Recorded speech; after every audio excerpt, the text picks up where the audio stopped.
Hi friends, ഇപ്പോൾ രാവിലെ തന്നെ നമ്മുടെ ശരത്ത് അനുവിൻ്റെ പുറകെ നടക്കുകയാണ്. അനു ജയിലിലാണ്. ജയിലിലോട്ട് കയറുന്ന സമയത്ത് അനു ഇങ്ങനെ സൂര്യ നമസ്കാരം ചെയ്യുന്നുണ്ട്. ഇപ്പോൾ ആ കൂട്ടത്തിൽ ശരത്തും ചെയ്യുന്നുണ്ട്. അനു പിന്നെ ജയിലിൻ്റെ അകത്തോട്ട് കയറി. അപ്പോഴത്തേക്കും നമ്മുടെ ശരത്ത് പറയുന്നുണ്ട്, എടി നിനക്ക് ചായ വേണോ, ബ്ലാക്ക് ടീ വേണോ? അപ്പം അനു പറയുന്നത്, എനിക്കൊന്നും വേണ്ട, നിങ്ങൾ ഇവിടെ നിന്ന് പോയി തരാമോ? അപ്പോൾ പറഞ്ഞു, ഞാൻ പോകുന്നില്ല, ഞാനിവിടെ ഇരിക്കുന്നുണ്ട്. നിനക്ക് ചായ വേണോ? നിൻ്റെ കയ്യിൽ ഇരിക്കുന്ന ബൊമ്മയുടെ എത്ര രൂപയാണ്? പറയടി എനിക്ക് ആ ബൊമ്മ. അപ്പം നമ്മുടെ അനു പറയുന്നുണ്ട്, നിങ്ങളൊന്ന് പോയി തന്നെ, നിങ്ങളെന്തിനാ ഇവിടെ? എനിക്കൊരു കുന്തവും വേണം, നിങ്ങളെന്തിനാ ഇവിടെ ഇരിക്കുന്നത്?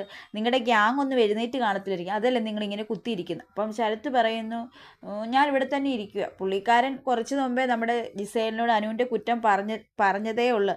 അത് കഴിഞ്ഞാണ് ഇവിടെ വന്ന് അനുവിനെ സോപ്പിടുന്നത്. അപ്പോൾ ഈ ശരത്ത് എന്ന് പറയുന്ന ഒരു നിലപാടില്ലാത്ത ആളാണെന്നാണ് തോന്നുന്നത്. കാരണം അവിടെ ചെന്ന് ജിസേലിനോട് കുറ്റം പറഞ്ഞിട്ട് അനുവിനെ ഇവിടെ വന്ന് സോപ്പിടുകയാണ്. അനുവേ ഒരു നിലപാടില്ലാത്ത ഒരാളായിട്ടാണ് എനിക്ക് തോന്നിയത്, ഒരു പ്ലെയറായിട്ടാണ് എനിക്ക് ശരത്തിനെ തോന്നിയത്.